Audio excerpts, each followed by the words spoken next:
Okay, so let's start our morning session, our last session of this week, with Volodya telling us about quantum spectral curve in n equals 4 and connection to BFKL.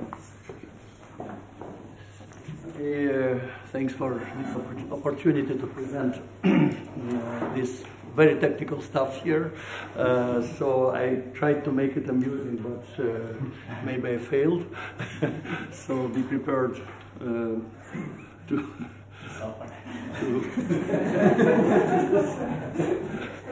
yeah. But so it's another attempt to explain to the people sort of different subjects what is quantum spectral curve and how it solves n equal 4 superunions theory, at least for the spectrum of local operators, of all local operators and principles. So I noticed that all the talks here, every talk was on a different topic, so be reassured it will be another topic. Not really similar to other talks. Okay, so n equals 4 super young meals is of course a wonderful playground for the dynamics of strongly coupled four-dimensional gauge theories. It's an emblematic and well understood, relatively well understood example of ADS-CFT duality. Moreover, it's an integrable theory, not in the usual sense. It's not like four-dimensional dynamics is fully integrable, but it's integrable in the sense that the dilatation operator is in fact an integrable Hamiltonian planar limit. It mimics the 1 + 1 dimensional integrability. The most efficient, the last and the most efficient formulation, ultimate, I hope, formulation of spectral problem in n equals 4 young meals is the quantum spectral curve, which was found in our papers already 10 years ago. So I had to really remind myself this stuff to present it to you, and it helped to compute many interesting quantities, various analytically in various approximations. For example, strong coupling, fishnet CFTs, which is another nice branch of this science, Regge limit, part of approximation, BFKL, and one can find very high orders of perturbation theory, high precision numerics for any coupling, etc.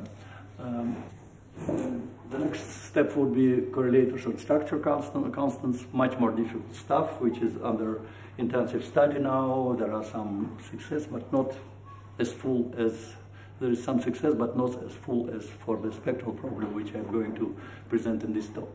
So I start from just perturbative integrability spectral problem to give you an idea of what is integrability, in fact, in this problem. Then it will be just one loop integrability. Then all loop integrability is presented by quantum spectral curve to logical jump, because I will simply formulate the whole, by analogy with one loop, I simply formulate the whole set of these Riemann-Hilbert equations, which in principle solves the problem for any local operator, for dimension of any local operator. And then if the time permits, but I will try, I will explain the Regge limit, BFKL limit, if you want to see, and reproduce the leading order BFKL dimension of this group.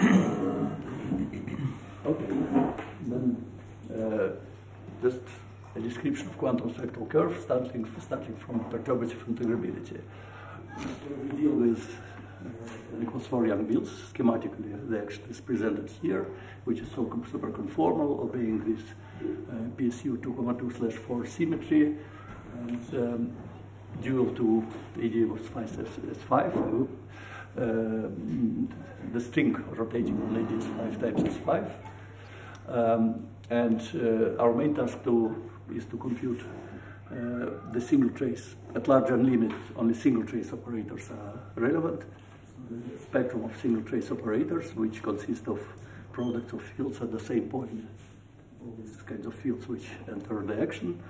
And these dimensions, of course, depend on lambda, and our goal to compute them as functions of the coupling lambda, which we call later G squared, the 't Hooft coupling. Then we have OPE with structure constant. As I said, it's a problem on the investigation. I will not touch it here. And as a 35th frame of my movie, I simply flash with a long and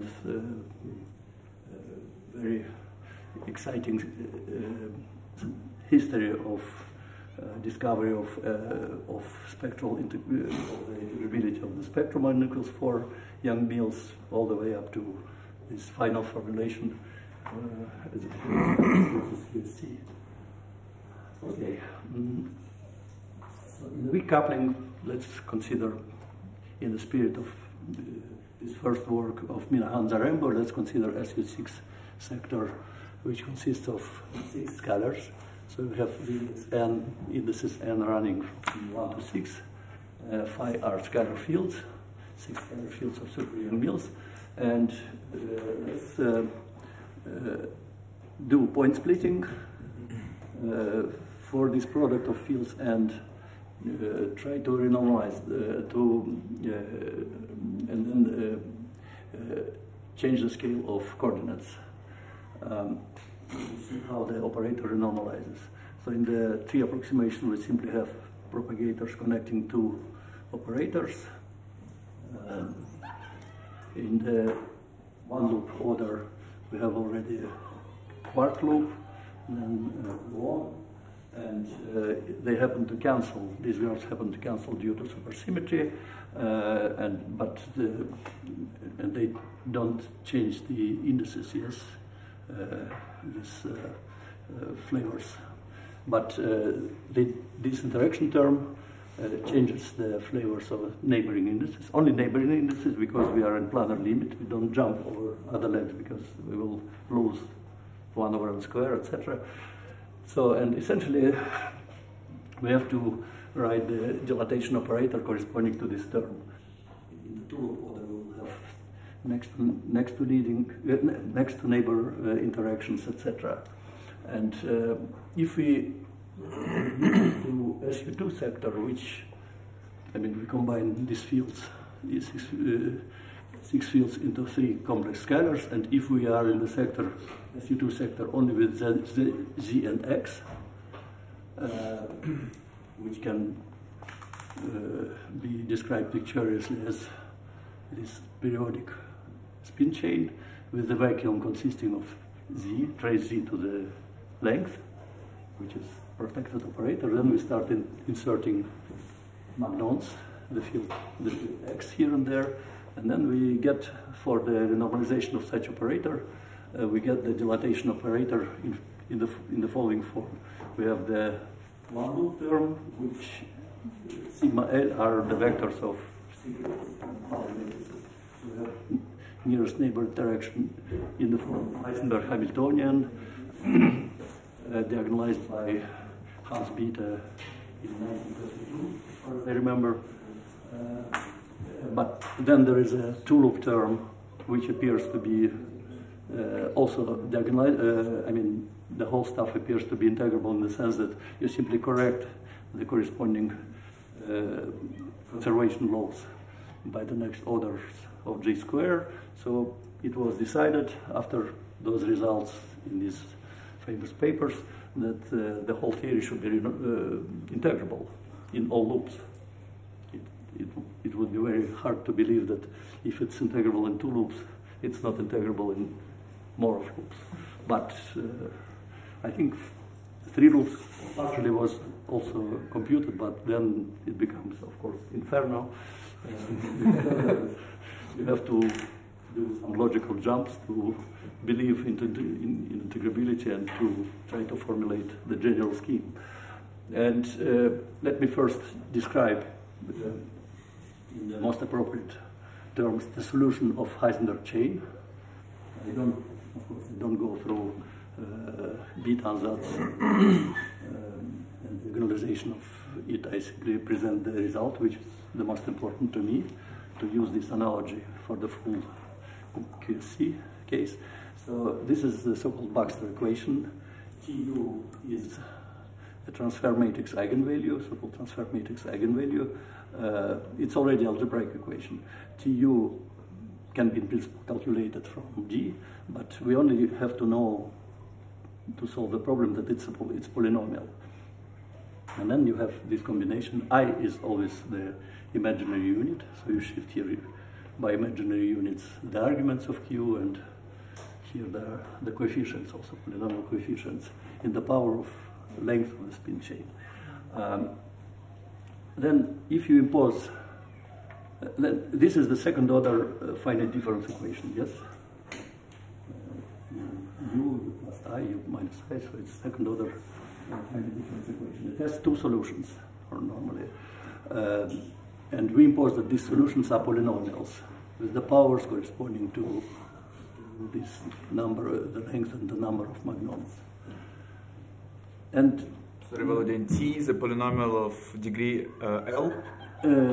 Yes. I always try to remember L minus 1. Okay, approximately L. But you can compute here, yes? You plug here Q1, you have J plus L, here it's J, then it's L, more or less. Okay, and instead of finding standard beta equations out of this equation, which is also possible, I will give the formulation I like most. Two solutions, of course, are related by Wronskian equation. Namely, you can easily derive it from here, that this determinant is a fixed function. And from asymptotics, you can fix it as a power u to the L minus 1, to the length minus 1. If you twisted this spin chain, it would be L, but constant is not important. You can even, you fix the spectrum anyway. So this is an efficient equation for this UK and UK tilde. And at the end you get sets of solutions according to the power of this polynomial equation. It's also very efficient numerically, by the way, this equation instead of standard beta equations. And anomalous dimension for each solution, each found set of UKs, can be given in terms of this delta minus L. Delta is the eigenvalue of dilatation operator, is given simply by this log derivative at 0, and it doesn't matter whether Q is Q1 or Q2, the result will be the same, it can be shown to be the same. Then you can go on and include two loops. You modify slightly this expression, but it goes on. Okay, this is one loop. Yeah, the trace cyclicity, we should impose the trace cyclicity, namely that you have the periodic spin chain, and essentially magnons have no one-dimensional momenta. It's just the cyclicity of trace, this condition. So not all states are admissible, but only the states obeying this condition. Just one comment which might be important for the rest. The SL2 operators are given, SL2 sector, not SU2, but SL2 sector is given by scalars and derivatives in the light cone direction, nabla to the power S is the conformal spin of the state. And the only difference, you see a little difference, is that plus and minus here exchange. But it makes a big difference in the analytic properties of the functions. For example, already you get negative power if you look at the asymptotics, and at least one of the functions shouldn't be a polynomial. You cannot have polynomial if you have negative power here, for example. One of the functions is probably a function with a set of poles, and as we will see, indeed it's true. So that's how it is at one loop in these two sectors. T of u is a polynomial that what you know you do not know. You're also finding its coefficients, right? Actually, once you wrote this equation, yeah. You don't even know. You don't even want to know this T of u. It can be computed directly here. It's you introduce so-called R matrices, the product of R matrices in the given representation. Not from here, but from. You want to find UQs from this equation. You want to find this. Yeah, I want to find Qs, not even operators, Baxter operators, not functions. I want to see the roots and to use the spectrum. So it's already the result of diagonalization of all these D and the corresponding conservation laws. I don't want to go through all details because I want just to concentrate on the form here. That you have Baxter equation or you have Wronskian condition, which gives you the spectral some formula. And let's see how we lift it to the whole with U2,2/4. Sorry, it's unclear to me where the dynamical information goes into like what is it that determines the theory at the level of these last equations, for instance, in the right in the Wronskian equation, what is it that determines the dynamical information of the theory? Now, of course, this equation, but like and this assumption that they are polynomials. Okay. And this equation. This you can go through the whole diagonalization and find it, but I present the result. But of course, this is already enough to fix all the one loop roots. Solutions. It's a very high degree equation. Okay. Now we go to more abstract. Roughly, how would this equation change at two loop? What changes at two loops? You get some corrections. For example, here to this polynomial, square correction. And then you get correction here also. I forgot which one. So the Wronskian equation. So it's the Wronskian equation changes. It also gets corrected. Yes, maybe here. No. What? I mean, yeah, should be corrected here. Maybe. But you know explicitly how it is corrected. I mean, you can write down the explicit. I don't remember, but of course everything is explicit here. Here, of course, you will. So this u to the L is related to this factor, yes. Then it will be, I don't remember, u minus L2 plus constant over u. I forgot. All this is, of course, in the papers like 20 years ago. And at which state you consider enters here into the ansatz of which functions are polynomials or what ansatz you make for the polynomials? I mean, so if you look for the... Here. I mean, you say T, I don't need to know. I just need to know Q. I just need to write down this Wronskian equation and the ansatz and then everything. Yeah, of course. From there. So it's a result of diagonalization. You have to go through the diagonalization and convince yourself that Q is a polynomial operator here, and for SU2 sector.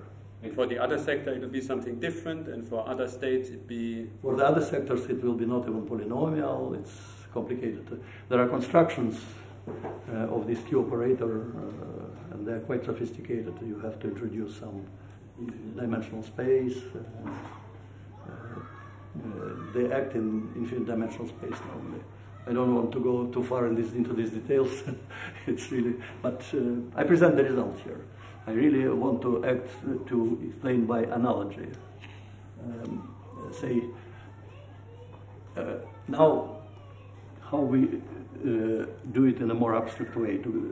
Suppose we want to construct a more general Q system. This system, Q1, Q2, we call, and you have even more Q functions that I call Q system or QQ system. And suppose we have JLN spin chain of higher rank n. we have to introduce Q functions placed at the vertices of so-called Hasse diagram, which is n hypercube. So for our previous result, we introduce Q in this corner of our square, which is Q empty set. It's like Q without indices. Q1, Q2 are our familiar solutions of Baxter equation, and Q1, 2 is the Wronskian, which we equal to U to the A. So Q1, 2 is the Wronskian of Q1, Q2. So they are not independent, these four functions, but it's nice to place them in this way. And if you are at jail 3, you have a cube, you have Q empty set, then you have three nearest neighbors, which we call Q1, Q2, Q3. Then if you go to the next level, the crossing of these two links, Q1 and Q3, you have Q1, 3, etc., all the way up to Q1 to 3. So you label Qs by integers, but there are no equal integers inside any index. That's the way to the Hasse diagram works. Okay, then you can train yourself on four-dimensional hypercube. The set has four neighbors, and all the way up to full set, Q full set, which is diametrically opposite to Q empty set. But sorry, many of those are not independent, right? For the moment, I just labeled them, but now you will see how already here you saw that this is simply the Wronskian of those two, and it will go. So it's useful to imagine that this is the North Pole, Q empty set, this is the South Pole, and then you have levels depending on the number of digits in each level, the parallels, yes. Somewhere you have equator, etc. What is n here? So what is in terms of operator the n of the GLN? So maybe I missed that. Terms of operators. So why there's the GL. We had the n equal to, there were two solutions before of this. There is behind it, of course, beta ansatz, the solution, etc. No, I think I give already the result. No, but the result, I think I understand what is the use of GL2. I just like, why should I use GL3? I think it is you want to solve, for example, the same problem for higher rank, GL3. But I mean, are you aiming for PSU2,2/4? I will go slowly to. I mean, that's what you're trying to do, right? This is slower. These are spin chains. I want to demonstrate on spin chains. So this has nothing to do with n equal 4. This is, it will, but these are spin chains in the spirit of this nearest neighbor Heisenberg spin chain, but for higher groups, for higher ranks of described solution. So now you see, now they're independent, these Qs. Not all of them are independent, and the dependence is given in terms of so-called Blücher relations, because the whole structure is, in fact, a Grassmannian structure. So Blücher relations are as follows. If you take a two-dimensional face here, and you place it along this flow, which I call determinant flow, because, in fact, all these functions can be given as determinants of these single index functions. So if I place this face orient along this flow from north to south pole, then we have this relation. The product of QB and QB is the Wronskian of Q and QC. So you have this, you can really, literally, for example, if you fix Q1, Q2, Q3, Q4, you can fix all other functions, including this Q1, 2, 3, 4. You don't have these four functions.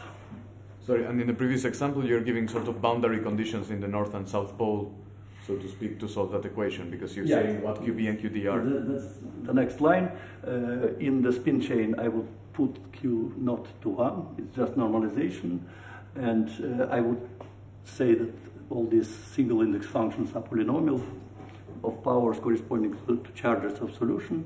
And I go all the way to the full set, which appears to be determinant of these single index functions. And again, I write beta equations in this form, that this determinant equal to the length, u to the length, proportional to u to the length. I don't even give here the formula for the levels. It can be given explicitly. If you want references, I can give you. the generalization of this previous logarithmic derivative at 0 at the SU2 case. And now an important step is supersymmetrization of this picture. And in this picture, actually, to go from spin chain JLN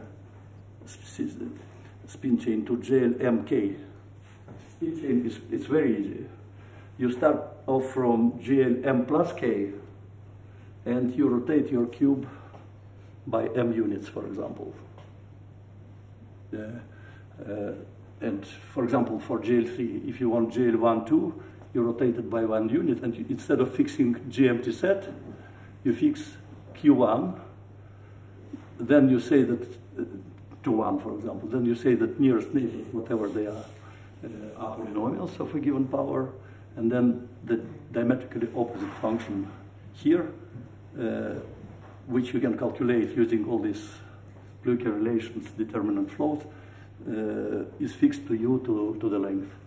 And that's it, you supersymmetrized the spin chain.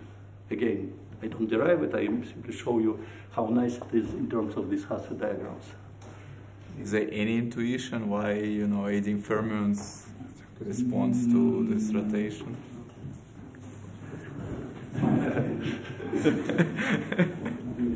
We used to have it, but it is derived. This kind is derived. I can only give reference, not reference, not intuition. But it's nice, isn't it? Is there some intuition just what this quantum spectral curve means physically at the level of the gauge theory, or maybe in the bulk? Is there any picture for what this is?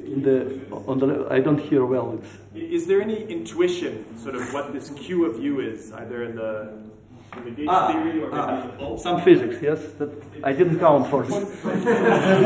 But you can say that Qs are in the classical limit when, for example, the spectral parameter U is big. It's like e to the I integral of momentum, of quasi-momentum. It means that it's like the wave function of in the wave function in the quasi-classical WKB approximation corresponds to Q, which is e to the integral of momentum. That's standard expression for roughly. This is it. At least not in the full quantum case. It's here, but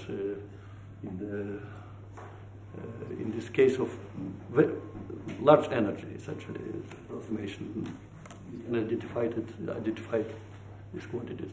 Some others?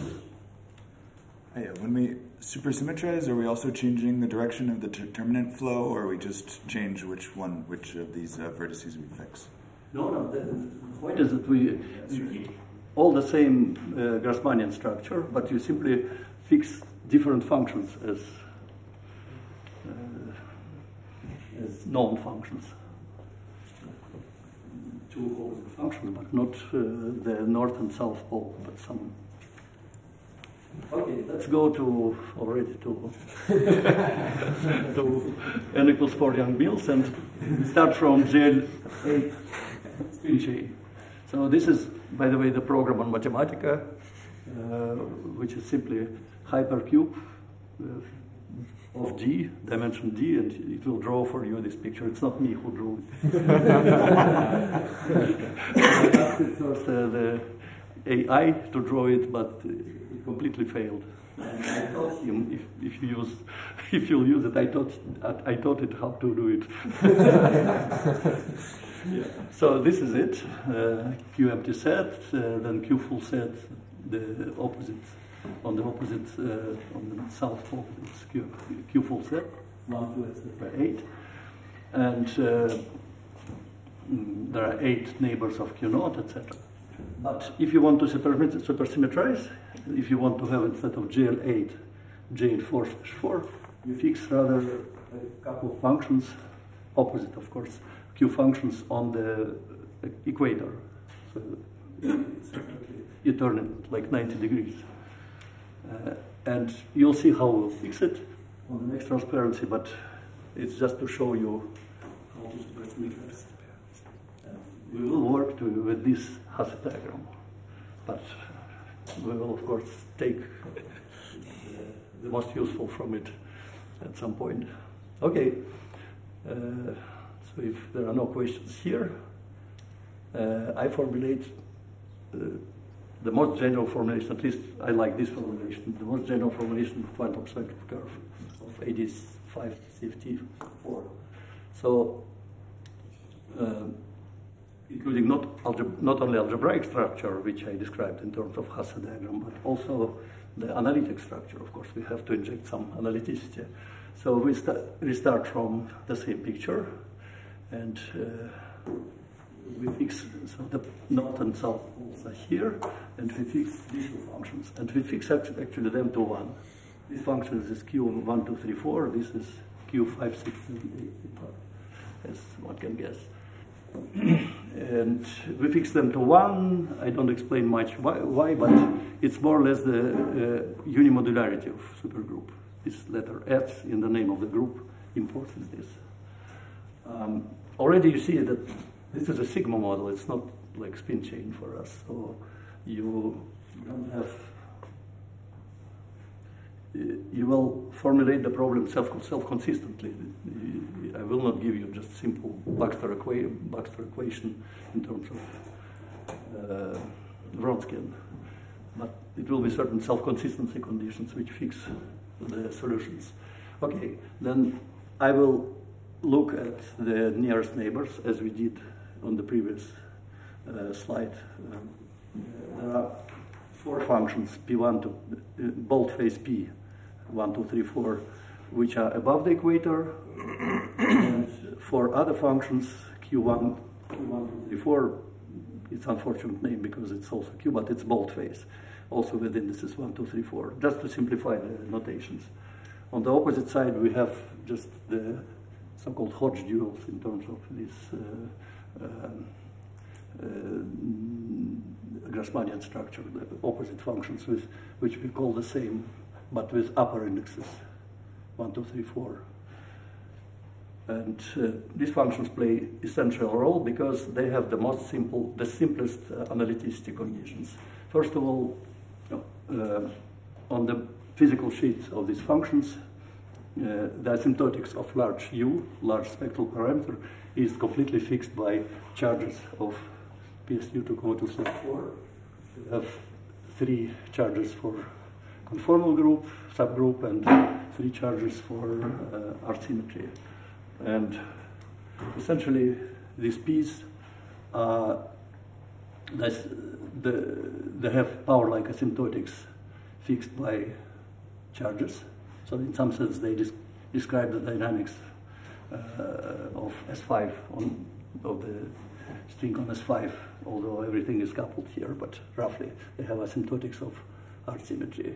This factor is so-called twist factor. If you want to gamma twist n equals 4 Young-Mills, you have to introduce these factors, but you have also the full description of twisted, deformed, gamma deformed n equals 4 Young-Mills, and this twist is important, for example, for the fishnet limit of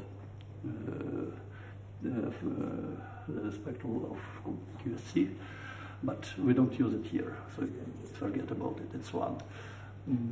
Then another ingredient is the following, that on the finite, at any finite distance on this physical sheet, we have no singularities at all, and we have only a cut on the real axis, which goes from -2G to 2G, and this is the only place where G, the Coft coupling, appears at all in this construction, just by saying that you have this cut. And no singularities at all, or only some asymptotics at infinity. Okay, for Q functions we have a similar story, except that its asymptotics are defined by conformal charges, and they have the same branch point on the physical sheet, but the cut goes through infinity. If you want no singularities on the physical sheet, you have to send the cut around infinity, and this fits well the fact that delta is not integer. Yes, that's it's asymptotics, and large U's is not integer, not like here. It can be half integer, but it's fake.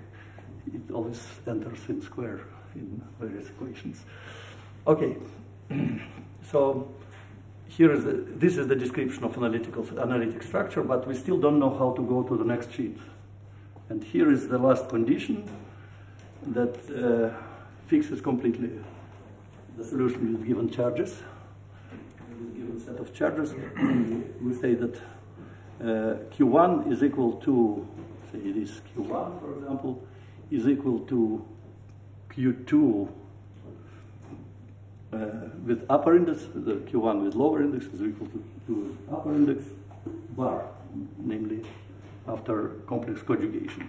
Complex conjugation, one should be careful, it shouldn't cross any cuts like this. It should go in between the branch points. And another 4 conditions are similar, but 2 of them already are enough to fix completely the problem. And this is, I hope I gave you some idea what is this general scheme.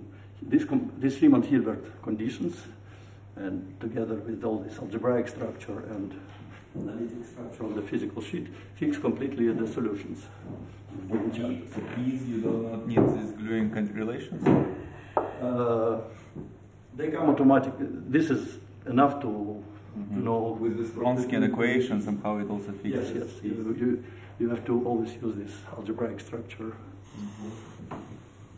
So that's it. This is the most general formulation of quantum spectral curve. I hope you appreciate at least hidden beauty of this construction. But you can imagine that it's not easy to handle it for particular problems. A few more details. So it's just notations corresponding to Hodge duality. So you know, the Hodge dual Q functions are just Q functions diametrically opposite to even functions. So for Q index, it's a Hodge dual of Q with lower index A, no, multi-index A, and it's equal to the Q function where instead of full set, instead of A, you take the complementary set of full set. Complementary set of full set. Better to show the example. For example, Q1, 3, 4, 6, 7 with upper index is equal. It's just the notation of Q2, 5, 8. Exactly missing numbers here. Yes. It would be just a notation, but it has an interesting physical consequence. If we again remember these two opposite functions on the diagonal, for example, you fix 1, 2, 3, 4 to 1, and it's equal to this one by this notation, and you fix it to equal to Q 5, 6, 7, 8, the opposite one, and equal to 1, which is, as I said, the consequence of superunimodularity, then the Hodge dual functions in these Hodge dual notations have exactly the same Q system. They satisfy exactly the same equations. It's just a way to reformulate the Q system. It's sort of a symmetry, yes? You change the notations, but if you have this condition, you have the same Q system for Hodge dual. And another important thing is that you have a symmetry in this Q system. You can rotate Qs. We call it H symmetry.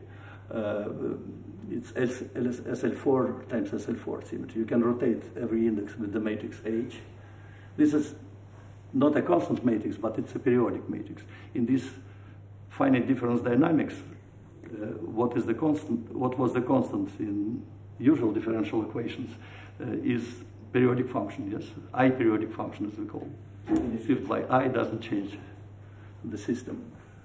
So these H are I periodic, and you can rotate each index, and also it splits into 4 by 4 matrices, the A by A matrix. They rotate separately, one and another subgroup. Okay, so this is H symmetry, and Can I ask a short question? Mm-hmm. In the very first example, you showed the Qs were just polynomials, but in this last Here, one, there is some. about it. Yeah, how did that happen? This like extra branch cut structure, where did it emerge? Yeah, again physics. So it was actually observed in so-called asymptotic bit ansatz. You look at the magnon, say you have trace Z to the L where L is infinite, the long operator. You insert one magnon, say X, and you simply compute what is the spectrum of this configuration. And the spectrum can be computed. You sum up some specific graphs, which was done in an old paper of Reuben and Gross, actually. And then was repeated by group theoretical methods by Weisert et al. And you reproduce the spectrum of Magnon spectrum, which already has this cut. You literally from Feynman graphs. Then it propagates everywhere into. It's related to dispersion relations, right? Yes. Of this model. It contains this Zhukovsky variable, Zhukovsky map, which I will mention hopefully for for the BFKL limit of my. So if I modified, say, the ansatz for the extremal points, would the theory still be integrable, but it would not be n equals to 4 anymore? Or what? How should I think about it? And if you rotate. Well, or, I mean, why do you have to pick this to be a constant? If you pick it to be some polynomial in U, or what would happen if you did that? Would you describe still an integrable theory? But hard to say which theory. If you concentrate on Heisenberg spin chain, then you can fix one to one, another one to U to the power, and then you are back to these spin chains. You can even generalize it to non-complex spin chain like SL M/N. But otherwise, I don't know. It's here we observe that this condition really gives us, as it was confirmed in many calculations, gives us the right conformal dimensions of n equals 4 Young-Mills. Otherwise, but this is sort of, you make an ansatz and then you test that you reproduce the correct thing, and because it's manifestly integrable, it must be the right. Of course, it wasn't derived in that naive way. Little by little, we approached it. We started from Y system to T system to TQ system, and observing in perturbation theory various things. So it was how to say, inspired, yes, not just at all. Sorry, the original question is what happens when you drop polynomiality? Well, if you modify, say, this ansatz for what you impose at the ends, right? There will be some integrable system, I would say. There will be some integrable system, but you wouldn't know what it is, and you're saying this choice is what gives you n equals to 4. You will not know what is physics, the physics behind it.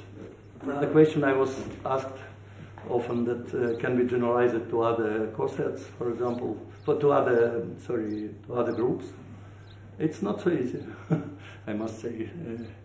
It fails in some points. Say, if you imagine that you take any GL S/M and then you fix some conditions like that, there will be some contradictions. I will show one point where the group, on the next transparency, when this particular group is really specific, special.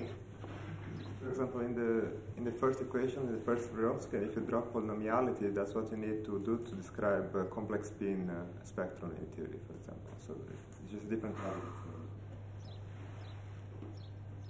Yeah, say if you work in the small g limit, you will restore the polynomial solution, for example, for GL2 spin chain, but it's a very specific limit. Something I think I said just to understand, you have this complete set of equation that gives you the Qs, and so how do we relate the Qs to the spectrum in general? Like you showed a formula for the relate Qs to what? To the spectrum of operators. So you showed a formula for this specific operator at the beginning. I'm sorry, this might be a very dumb question. How do they get the spectrum from the Qs? What operator? Sorry. How do they get the spectrum of n equal 4 once they know the Qs? From asymptotics, that I should have said. You fix 5 charges, S1, S2, A1, you should S3. Then you use all this analyticity and so you have infinitely many solutions. As a gift, you get the spectrum of delta. So you have infinitely many solutions. So Not infinitely many. If you fix the charges, you usually have a discrete and finite piece of the spectrum. You fix some asymptotics of these Qs, and then other asymptotics follow from consistency. Yes. These other asymptotics depends on delta. Like Volodya had a slide. Maybe you can go back for your asymptotics. Yeah. I think I understand. Yeah, this, you see, delta is in one of the asymptotics. So you say you fix, you have 10 functions, whatever, 8 functions, you fix 7 asymptotics roughly, and then 8 follows from this Wronski scale. Like you can have infinitely many operators with those charges. So like, I think it's always finite, yes? finite? I'm not sure. Say for SU2 sector, it's certainly finite, yes? As I showed on this one loop case. I cannot add, say, I could have traced x to the j, z to the delta minus j times like x bar x to some power, which is neutral. Like higher dimension, finite length. You have at finite delta, there is you finite have already finite length of your function because L fixes. Yeah, so where is the length here? Maybe I don't The know. next there is it's also a complicated question for various sectors, but for SU2 sector, for sure you have J1 and J2. It's probably J1 plus J2. I can have longer operator with the same charges. You can, but I mean, you fix the problem by saying this is the length. Say for Konishi, we solved the problem for Konishi, the length is equal to 2. So the length is an extra conserved quantity that a priori you would not guess it's conserved. It's conserved for SL2 sector, but it's not really conserved for SU2 sector. For other sectors, it's not. Okay, and where does it enter in this equation? I still didn't understand. Where does it enter in this? Where does the length enter in this equation? The length is not in these equations, right? No, but say I go all the way back to the beginning of my talk. No, there I understand, but they can have longer operators with the same charges. So then how do I deal with them? No, I guess, unless I forgot something, for SU2 sector I know for sure that if you fix finite charges, I think one of them is 0, you fix the other 2, you get a finite piece of the spectrum, discrete and finite piece of the spectrum delta as a function of G.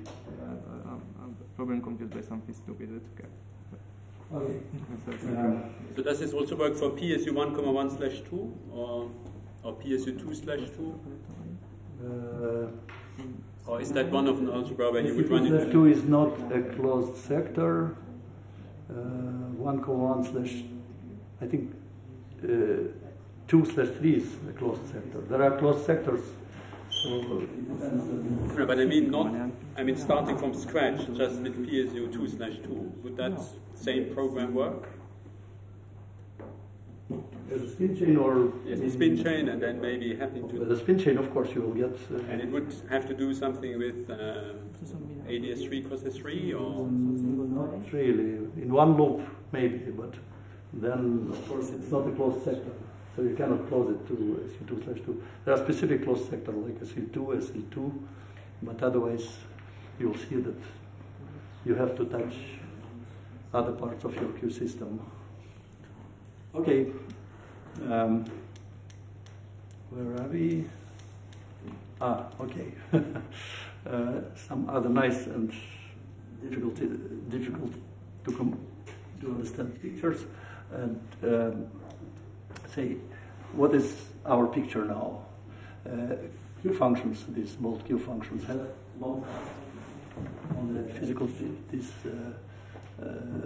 brown sheet is physical sheet. If we go through the cut, we encounter actually the full ladder of these long cuts. It's unavoidable according to the structure of Q system because you have these shifts I everywhere. So for sure you will discover the next sheet full of cuts. That's it, the full ladder of cuts separated by I in the imaginary direction. Then if you go through another cut, you find another sheet full of these cuts, etc., etc. It's an infinite branching Riemann surface. But of course, we don't need information about all. Then you can reglue using, you simply can glue the upper half plane here to the lower half plane there. Then you flip this long cut to the short cut. It's like, imagine the square root Riemann surface, and you just you play with long and short cut.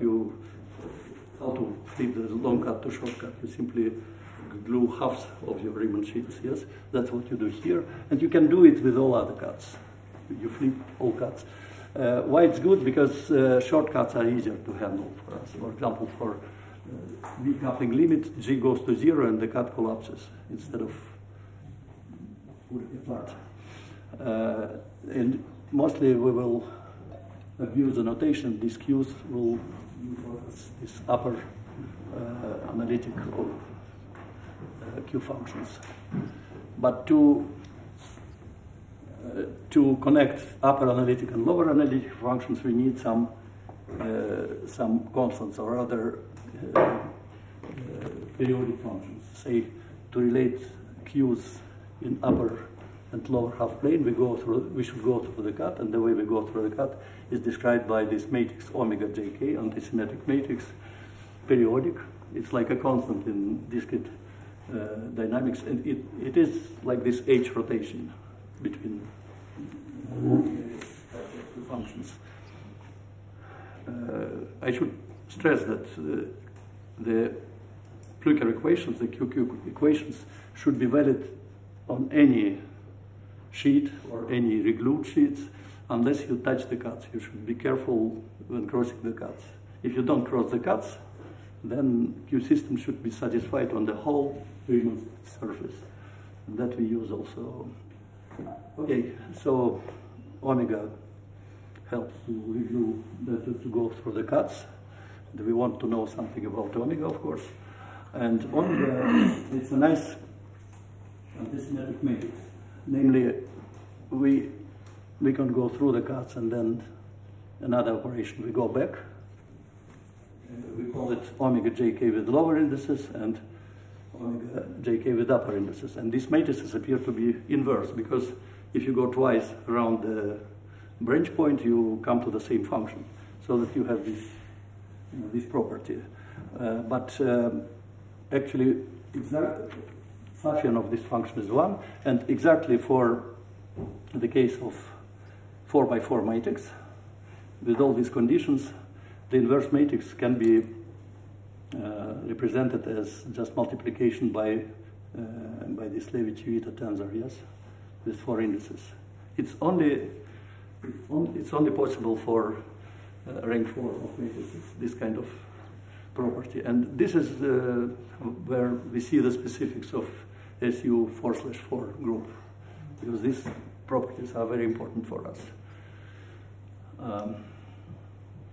This is an exceptional role of PSU 2,2/4. Okay, the similar property we have for P functions. Actually, many facts for Q functions can be simply carried over to P functions by exchanging long and short cuts. It's almost the same picture, but you always say where are long cuts and short cuts, and you exchange them. So here it's a very similar picture, and the function which helps you to go under the cut is called mu, and it's periodic function with long cuts. Whereas omega on the previous transparency was periodic function with short cuts. By the reasons I have no time to explain. Okay, and now, of course, what do we do with this huge QQ system? We don't want all these 256 Q functions. We want a piece of it which describes, because many functions are related to each other. So we want to have a smaller system, which is called PMU system, which stems directly from this consideration that mu is sort of H rotation of QQ system, but with specific analyticity. So PMU system is given as follows. You can relate P tilde.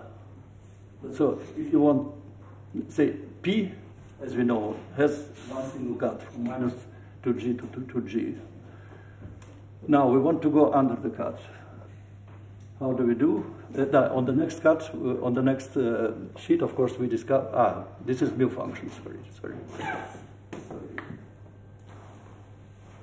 The next cut. We do it using this mu function, which has this periodic set of cuts. So if we go around the cut, we discover all this set of shortcuts, and of course mu should contain all these cuts. We start from P, which has only one cut. We end up with P tilde, as I explained, which has an infinite ladder of cuts. Of course, it means that mu has this infinite ladder of cuts, which injected here. And it's periodic with long cuts, but quasi-periodic with this tilde going around the branch point. It's quasi-periodic with short cuts. Then we have, from QQ system, we can extract also these equations helping to fix mu. Essentially, we have P mu system consists of this equation, which helps to go under the cut, and also this equation, which helps to go under the cut of mu. Because if we plug in here this is essentially how to go under the cut of mu. Analogous system, which is called omega Q system, exists for Q and omega. So, of course, it's are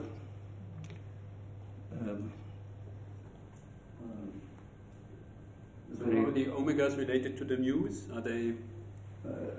What are related? The omegas, the omega J8. I actually erased before the talk this relation because it seemed too much already. It seems too much.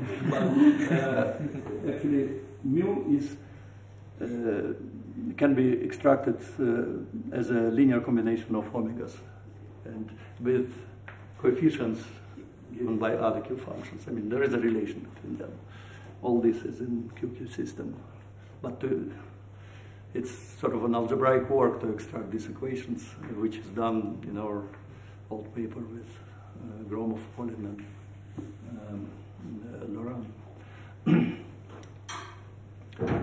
Okay, then this is really a general description. My point is that there is a simpler system of equations, P mu system and Q omega system, which help to solve some problems in a simpler way, not to analyze this whole huge QQ system. Okay, and if we concentrate on SL2 sector, which is the case for this BFKL twist operator, so we concentrate on the operators of this form. First of all, this sector is so-called left-right symmetric. So your group PSU 2,2/4 consists of two subgroups 2/2, yes, SU 2/2, left and right, and there is a symmetry in this sector between left and right, which helps already to lower the indices in a very simple way with this guy, fixed tensor for P and Q. So already we don't have this hassle to lower and raise the indices. Then asymptotics for large U for P functions. Of course, we have this conformal spin and we have L, the R symmetry spin. So for P's, we know the asymptotics. We even can deduce from Q system these coefficients, constant coefficients, A1, A2, A3, A4, as functions of L, S, and delta. Plugging it into P mu system, we can also find the asymptotics of these mu functions, which already contain, of course, delta and S.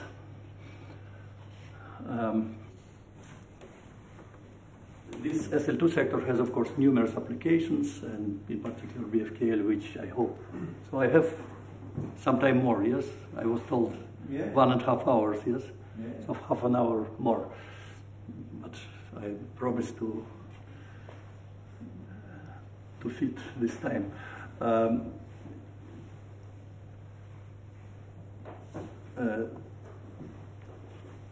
Okay, so the BFKL case will correspond to the spin S going to, sorry, to -1, of course, not to 1.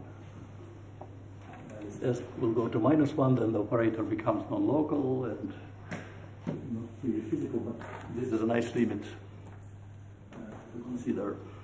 Otherwise, of course, we can study this SL2 sector numerically, for example. Here I give just some panorama of most impressive results obtained by quantum spectral curve. There have been old calculations, for example, for Konishi from TBA, which were very heavy. So the first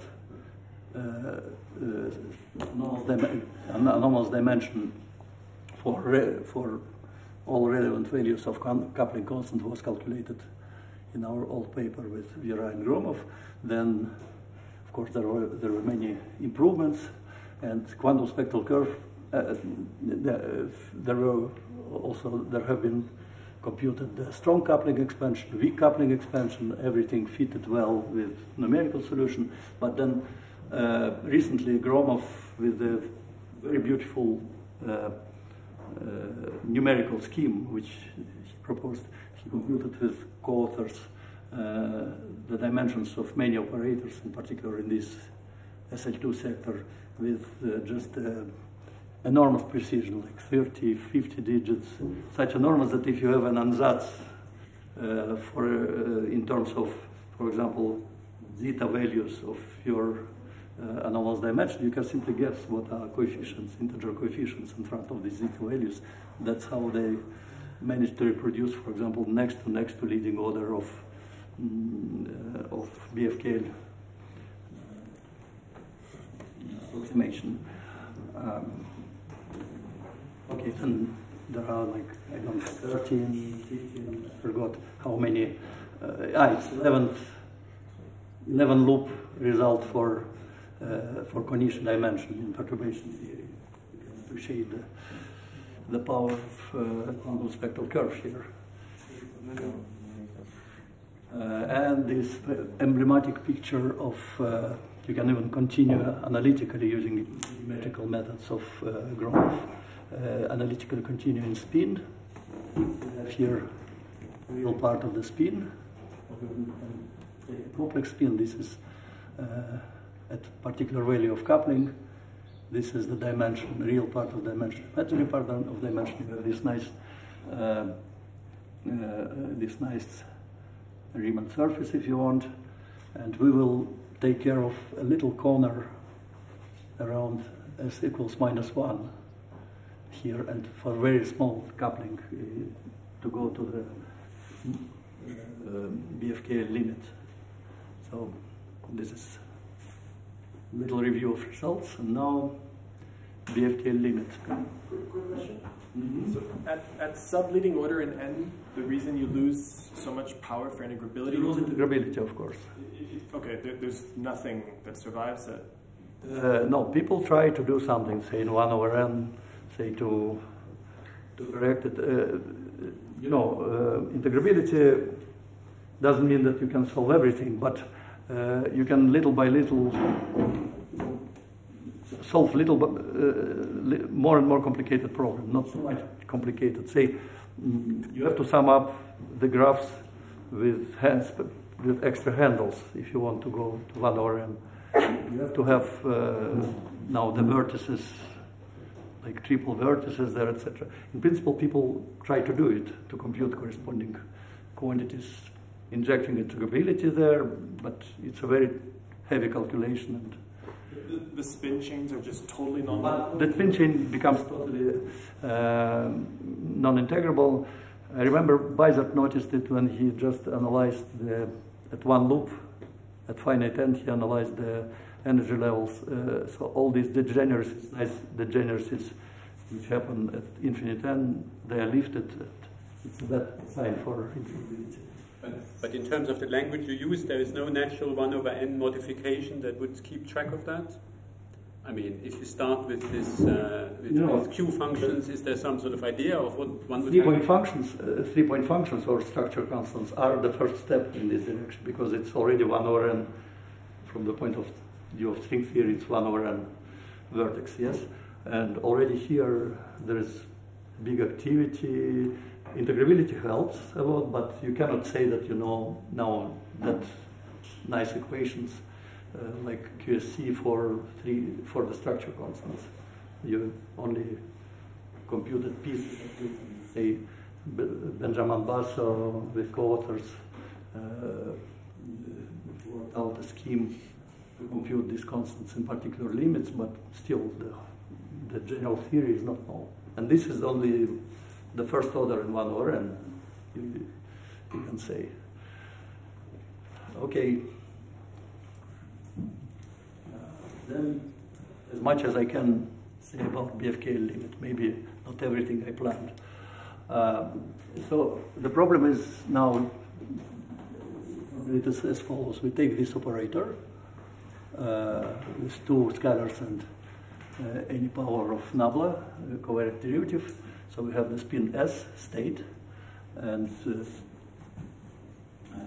non-complex spins, which are -1/2 spins, in fact. And we want to find a continuous function delta of S in all the in this domain from -1 to infinity. And some of it, some limits of this curve have been known, of this function. For example, from string theory, you can restore G more than 1 curve, much more than 1 curve, the strong coupling curve. You can do also perturbation theory for very weak coupling. But we will concentrate ourselves on the following limit, double scaling limit.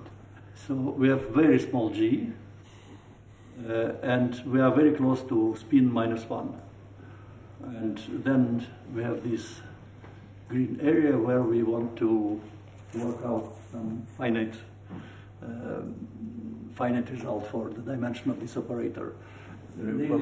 So this at strong coupling, this is what's called this GKP string, is that right? Yes.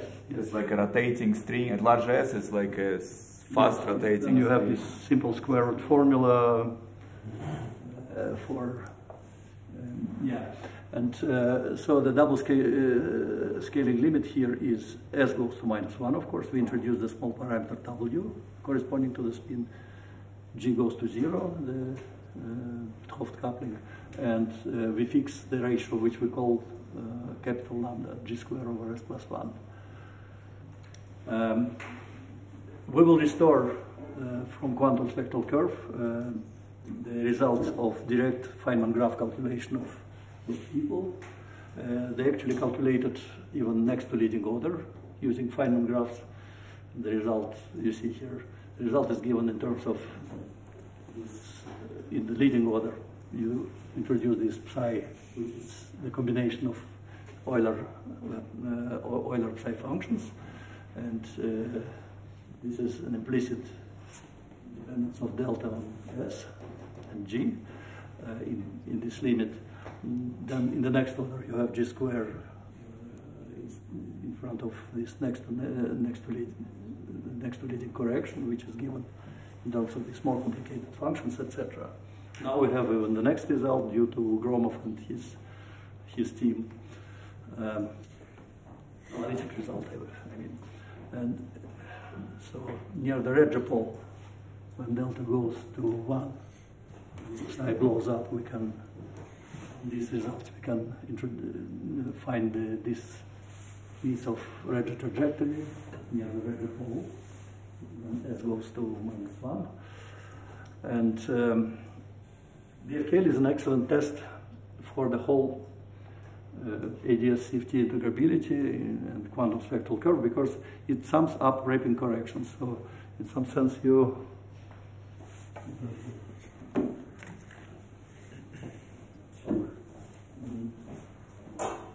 sum up the diagrams of the following type, cylindric diagrams. You have Regge-ized gluons,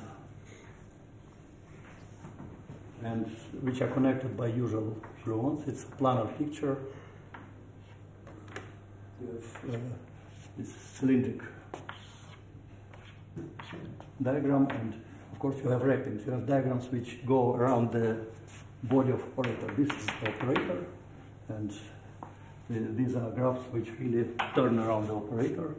It's not like asymptotic beta ansatz, which is concentrated for a very long operator on a piece of this operator.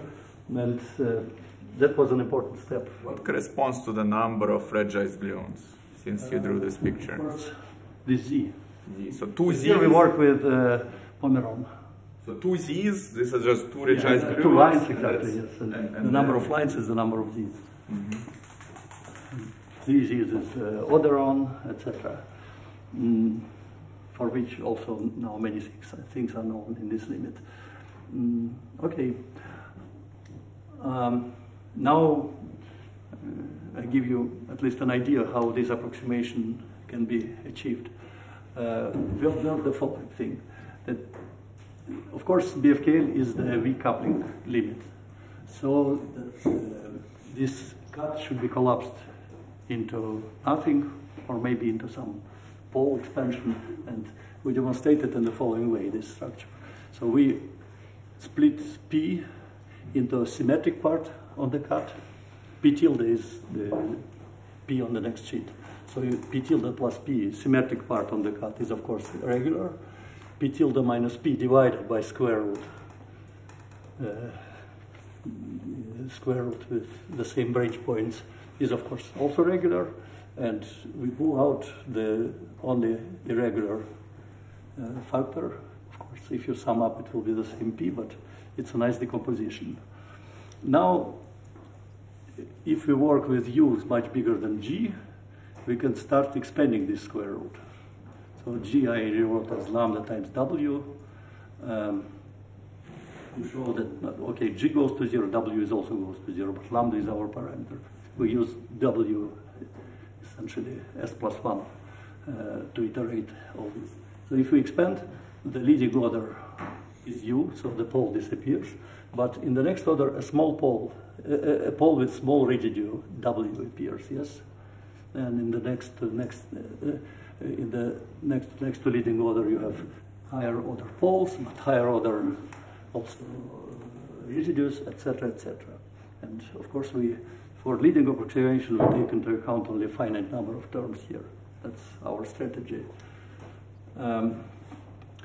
It's nice to parameterize P functions by Joukowski map, by expansion with respect to x of u, where x of u is this, it contains this square root. The inverse transformation is x plus 1 over x, essentially. So this should be the right way to approximate. And from various asymptotics, we also these coefficients can be imposed as the following ansatz. This factor corresponds to this leading singularity. We know something about the leading pole here, and so we pull out this term, and we also know how to go to. I mean, I write it here. If we compute P tilde on the next sheet, we simply invert x tilde. X tilde is 1 over x by definition, by the construction of this function. So it's very easy to hear from this ansatz to find P tilde, and then plug into P mu system, which connects P tilde and P, and induce some relations to the coefficients. Compute the coefficients. And so we use P mu system with this ansatz and with these observations.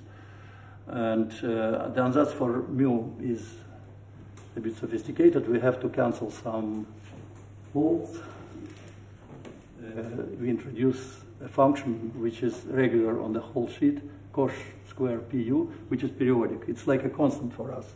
We have right to introduce constants or periodic functions without singularities, and it's the only way to really adjust the analytic structure of mu. Then you use asymptotics, and all these together, of course, it's a bit messy that I presented it here, but if you plug these ansatz into P mu system, you actually discover in the leading order this approximation for Q functions. They are pieces of Laurent series in U, and all these coefficients are also fixed in terms of delta, the dimension. So already you have a nice piece of information in this limit. Sorry, Volodya, I have a question about the previous slide. How do we know that the singularities of P functions are square root singularities? That was from the very beginning of the formulation of our quantum spectral curve. As I said, we know it from, I answered some question from the dispersion relation. For magnons, for example, then this cut propagates everywhere. And I'm not sure I understood the question. I understand the question, but I cannot answer on it in one or two phrases. It's a long way to... So we know, let's say we know the symptotic behavior of large U, then is it possible to do some to analyze this QQ relations, and you can say that you monitor it twice and you get back? You cannot do it from asymptotics. Asymptotics is not enough, of course. You have to know something on finite distance of your physical sheet. Okay, then, so we fixed these 4 P's, and then we can also fix the mu function, which I will not use in what follows, but it was useful for us. And now we have to say something about Q functions, these bold-faced Q functions. We know the asymptotics of them, and they're important for us because we extract our information about dimension from their asymptotics. And they have already this cut structure, as I showed on one transparency, upper half. It's analytic on the upper half plane and has a ladder of these Zhukovsky cuts in the lower half plane. Then in the limit, in the BFKL limit and the V-coupling limit, we get all these poles, the same poles. There are useful relations. I don't comment more on them, but you can extract useful QQ just from the algebra of Q system. You can extract these useful relations. You have essentially 2 index functions related to our P's and Q's. And purely algebraically, working with this system, we can actually derive the 4th order Baxter equation, finite difference Baxter equation on Q function. What is nice here, Q function, the index J is blind. You have 4 Q functions, but in fact, they are solutions of this 4th order finite difference. All functions are explicitly known from explicitly expressed through P. Now, in our limit, we know what are these functions. All these short Laurent series. We just plug it in here, and we get the full Baxter equation for all 4 Q functions. 4 solutions of these equations are 4 Q1, Q2, Q3, Q4. Then, and also another miracle happens. It factorizes into this operator. DER shifts. By the way, I should also notation. This -4, -2, etc. are shifts by units I over 2. This is a finite difference equation. So these notations like Q of this Q is Q of U plus 2I. This is Q of U plus I, etc. Then here I express the same by shift operator, e to the I du. And if we forget about this part, which is factorizes out, we have this equation. And this appears to be second order equation of Fadeev, Karchemsky, Baxter for BFKL Pomeron, which was derived in the 90s. this famous equation. It appears in our case to be for the functions q1 and q3. And if it was this, this part describes q2 and q4, which we don't need. So already we know we can restore the q functions. We can go even to the next, to leading order. There is W, and to extract from its pole structure the behavior on the pole and on the leading, on the pole on the real axis with the residue. Could you explain this equation again that you got on the previous? How is it related to the original BFKL? It's purely algebraic. With just you cannot forget about it. Maybe I should have even mentioned. Just working with the QQ system, you literally derive this equation, fourth order finite difference equation with coefficients which are various combinations of scales, etc. But it's explicit expression through p's of coefficients. Now we know this p's in our limit. I mean, this is the generic, most general equation for quantum spectral curve. By the way, we can exchange again the role of p's and q's and get the same equation for p's with coefficients formed by q's, which means that we have a coupled system of Baxter equations. So normally it's not typical for spin chain. It's a self-consistent system of equations. Q's defined through p's, p's defined through q's. But in our case, in the limit, in this BFKL limit, we know p's, the leading order. So we just plug it in there, and we discover this this equation with factorizable operator. It's still a finite difference equation. It's still a finite difference equation. You have d and d minus 1 everywhere. And of course, two of its solutions can be found simply by imposing that this operator acting on q is 0. Okay. And it happens to be.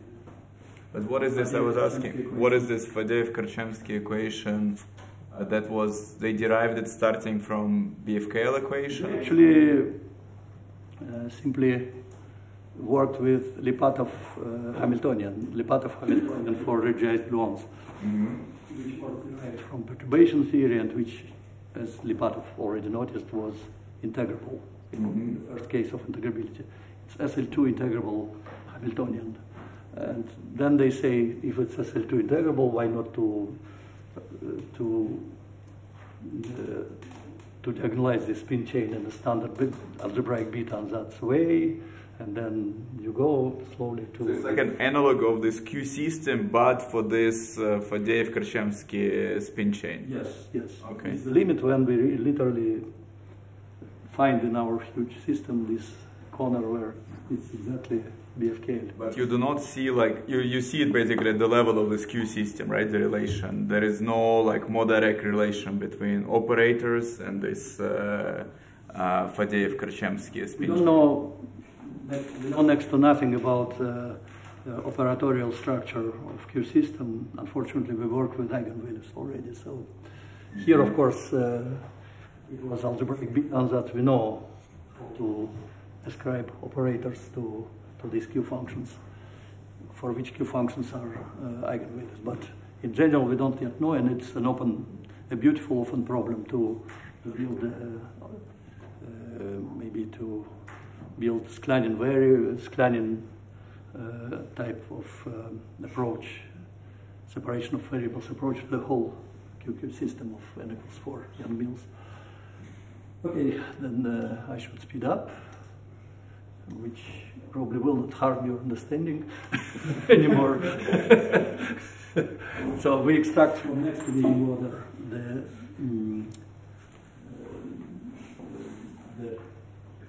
the pole, the residue at the pole, which appears to be IW. But then we have to find, to fix really the spectrum, we have to find another another result for this ratio, and then equal the residues, and finally the BFKL dimension. What we can do for Fadeev-Khorchemsky equation when we put simply w's to 0, leading order. We can solve the equation, and imposing upper half plane analyticity, we hypergeometric functions, etc. Then we know we again have to go under the cut, and there is no cut anymore, there are only poles there. Then we have to remember about Q omega system, apply a little bit of Kolya-Gromov's magic tricks, and find this equation, which relates Q tildes to these Qs. And from there we, again, playing with this square root of the real axis, this non-analyticity, which we concentrate on this root and expanding in poles, we derive this, so the coefficient in front of the same pole is given by all that. But using this and that information, we can literally compute this coefficient, this jump on the cut, or it can be computed, and it contains already this psi function, combination of psi functions of Euler, which is hidden somewhere in this hypergeometric function when you expand it around 0. So comparing this, and then you plug it in here, and you get the result at the leading pole. You compare it with the previous calculation from next to leading order Baxter equation, and comparing these coefficients in front of this pole, you get finally the formula for BFKL dimension. So it was a real work from our paper with Alfimov and Gromov to restore it. But then Kolya made this machine turning and guessed along this scheme the next to leading and next to leading order, the next terms. Okay, then conclusions and future directions. I think not much to say. This is now a mature method for study of anomalous dimensions, both analytic and various perturbative and non-perturbative regimes. And I didn't present Kolya's and all results for next to leading orders, but you can find it in the papers. Here are the references. It's all Kolya. Then you can generalize it to two conformal spins. You can look at these papers.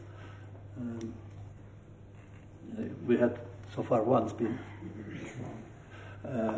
Quark anti-quark potential, probably Victor wanted to hear from me the story for quark anti-quark potential, so I only can say it's like the same, with a little bit change of analyticity.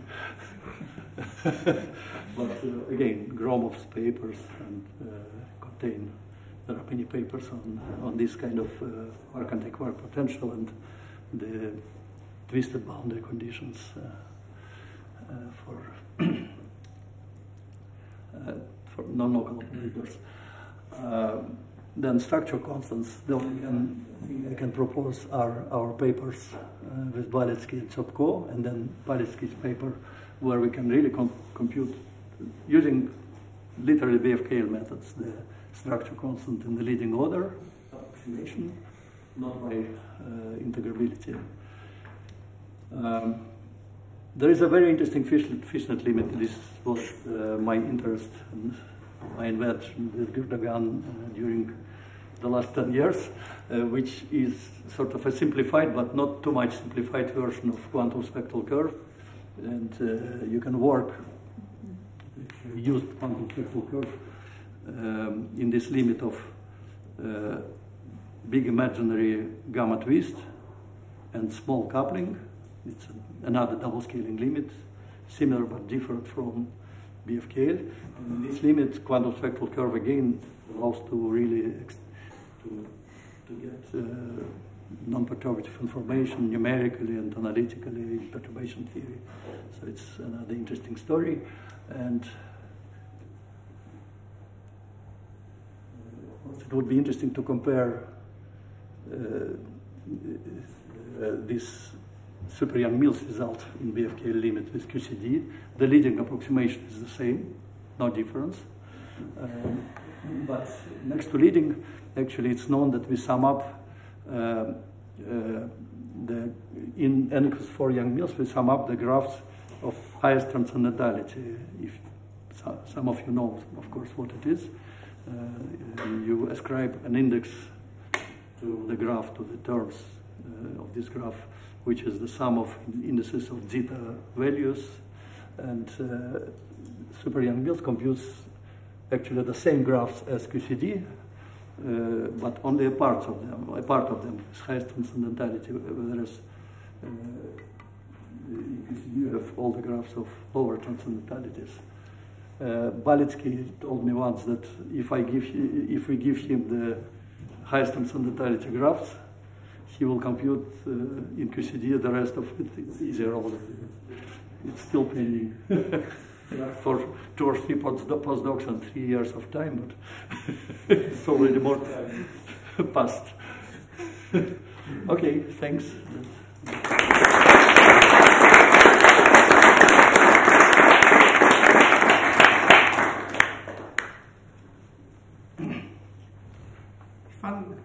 Goes to the Higgs branch, but still doesn't limit. They know the structure is right, and actually, there is an interesting activity of the Rambo, Christiansen with boundary conditions with brains. So it's a step in this direction. I know that they worked on this question. Maybe maybe integrability survives in some sense, but I have little to say about it. They didn't finish that work, which is I don't know what was the difficulty. But say you can put brains. And no, I mean just breaking SYM to nuance. Go on to Coulomb branch. So I understand what you mean. Now, yeah, but still it's planar. I don't know whether it's integrable, but. There is a hope. I don't see, like, immediately a problem, not like with 1 over n corrections, for example. The Swiss statement that the Coulomb branch is very similar to creating one of these large operators, these giant gravitons, right? They are in a sense very related, but they need to create an operator with charge of order n to really approximate the Coulomb branch states. So it's I mean, you're saying there is no problem, but your story doesn't hold for operators. I mean that already you for the RAN, right? You already introduced the effect of the RAN. Yeah, I mean that there is. I mean, you got the giant graviton, which is this operator, really looks like a. The limit in which the dimension is large is almost like a flat brane, which is what the Coulomb branch is. From the center. We can view it as a brane. Maybe we can consider this as the boundary condition for. Yeah, I'm just saying that it's, from the viewpoint of operatorial, it looks like a very big operator, which I don't really understand. It looks like, yeah, I'm not saying it couldn't hold. No, of course, I have no prediction here, but since it's just the boundary condition, and in the middle it might be the same spin chain, simply open spin chain, it might work. Like, say, this Rambo Christiansen results are in this spirit. I wouldn't insist on details. There was this formula that Sasha wrote down, right? That the Recce trajectory is still related to Kasp anomalous dimension, which is computed by some similar quantum spectral curve, right? Which is like it did like an open spin chain in a sense. Yes. So Vladimir, in this last example that you've shown about BFKL. So this is for SU3 or BFKL? This is large N. Large N. Okay. Yeah. It's all infinite number of colors. And then what you propose in the end is to go to QCD, so to connect. QCD at large N, of course. Sorry about it. But that if you would start with these QQ relations, that there are 3 by 3 matrix, this Wronski, and you would in principle be able to. You started with this 2 by 2. Yes. QQ relations. 3 by 3, you mean for, it's not the same, 3 by, I mean, it's not the color group, it's rather related to this flavor group, like our symmetry, internal symmetry. Color group is taken always, and seed is taken to infinity from the very beginning. It's already, like, if you deduce, as on my first slides, the one loop dilatation operator, it has only nearest neighbor interaction just because of the planarity, because if this propagators start jumping over other operators, you just lose power of one over. So that way they are concentrated in the next to nearest neighbors interaction. They give next to nearest neighbors interaction. For finite n, immediately many things don't work.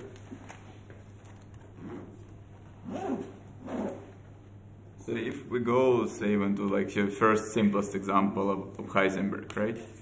And then imagine I add some interaction that breaks integrability, but I just work at leading order in this perturbation, so I can probably, like in perturbation theory, compute how the spectrum changes. Any of the structure survives? Do this QQ relation, they still make sense? They get deformed into something, or they're just not known, or it completely disappears? You should put the question this way. It's like, you know, people working on spin chains, and pure integrabilists, they know how to solve it for the spectrum, yes? And then they say, okay, you have integrable model, let's try to compute the correlation function. But it appears to be a very complicated problem. Pieces of it, of these constructions, are taken from integrability of the spectrum. You glue together, for example, some roughly if you compute higher orders in 1 over n, you have to glue spin chains together, like curiously. Chalk. Yes. Curiously, you have to glue together some spin chains like that. Pieces of this spin chain to this spin chain to this spin chain. So, and this will be a point function, for example. So you cannot simply modify Q functions. But I'm not asking about 1 over n corrections. I'm more like asking, suppose I want a theory where I just deform this Hamiltonian. Say I believe that in QCD it's actually not an integrable. Once I include some corrections, even at infinite n, I believe that this Krachemsky, whatever, Fadeev thing stops being an integrable spin chain.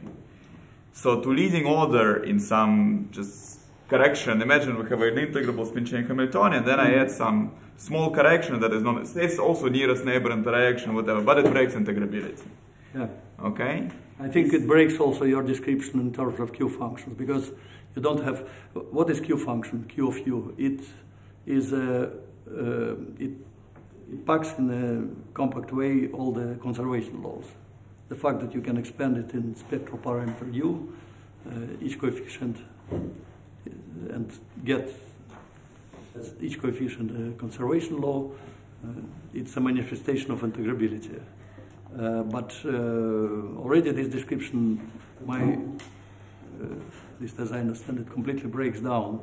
You perturb it a little bit, and you don't have Q functions. You cannot just correct Q functions to, you rather have to compute physical quantity where Q functions, original Q functions are ingredients.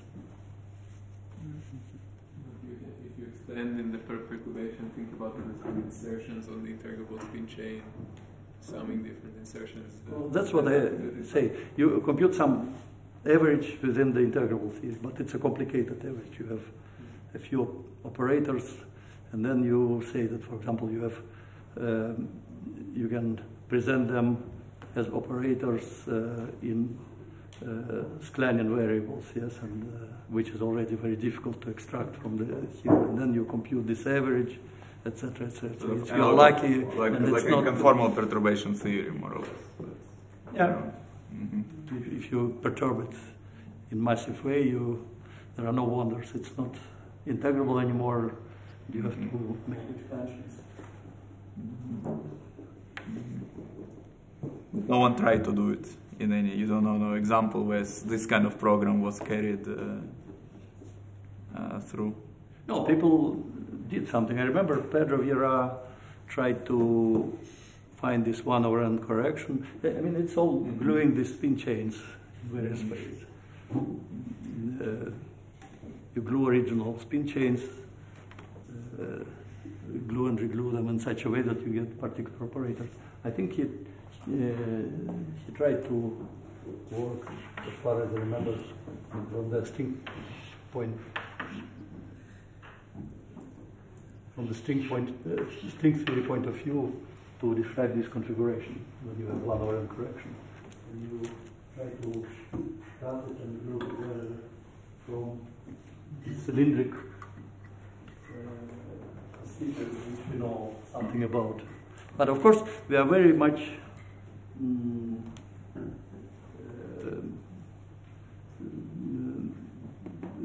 we have a lot of difficulty from the fact that we don't know the operatorial construction for this n=4 system. We formulated the model in terms of Q functions already. And this is certainly a doable program to really restore the operatorial language. Then we need operators to glue all this stuff together. Other questions? Thanks. Thank Volodya again.